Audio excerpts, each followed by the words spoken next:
अस्सलाम वालेकुम नाज़रीन, BNN के साथ मैं हूं आपका मेज़बान सैयद ताहिर मुहय्यद्दीन।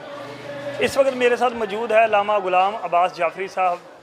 आज मैं उनसे जानना चाहता हूं नवासे रसूल जिगर गोशा बतूल हज़रत इमाम हुसैन अलैहिस्सलाम की शहादत के बाद उनका घराना वहाँ पर मौजूद था, उनके खेमों को आग लगाई गई।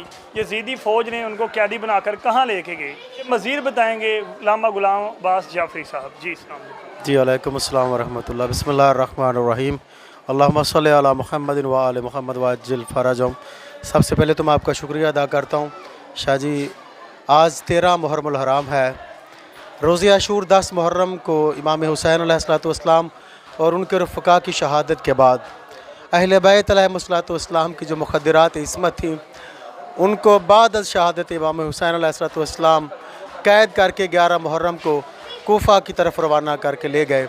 और ये काफ़िला कूफ़ा से अस्कलान, अस्कलान से शाम, साल या पौने 2 साल तक अहले बैत अलैहिस्सलाम को शाम के ज़िंदान में कैद रखा गया।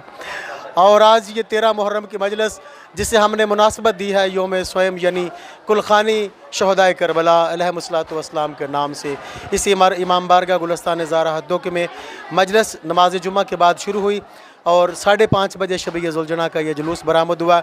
इंशाअल्लाह ये अभी कुछ देर के बाद नमाज मगरिब एंड से पहले वापस इमाम बारगाह गुलस्तान ज़ाहरा में आके इख्तिताम पजीर हो जाएगा। यह हमें उस चीज़ की याद दिला रहा है कि जब अहले बैत अलैहिस्सलाम को शाम लेकर गए तो शाम के मेन दरवाज़े का एक नाम था बाबु साद, जो बाबु साद के नाम से आज भी वो दरवाज़ा मशहूर है।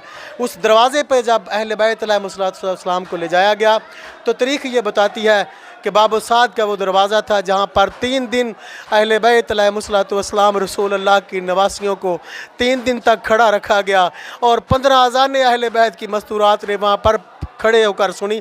15 अज़ानें शाह साहब 3 दिन में मुकम्मल होती हैं।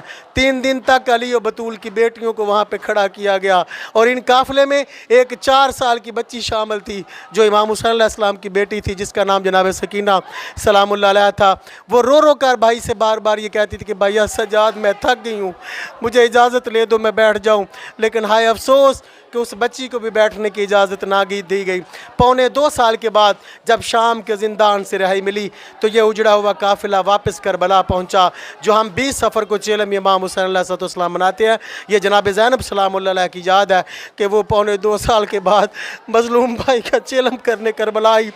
दुनिया में किसी बहन का एक भाई मर जाए वो साल भर उसे रोती रहती है, लेकिन हाय अली बतूल की बेटियों की अपनी किस्मत के करबला के मैदान में एक नहीं जनाब ज़ैनब सलामुल्लाह अलैहा के 9 भाई शहीद हो गए, लेकिन उम्मत ने रोने एक को भी ना दिया।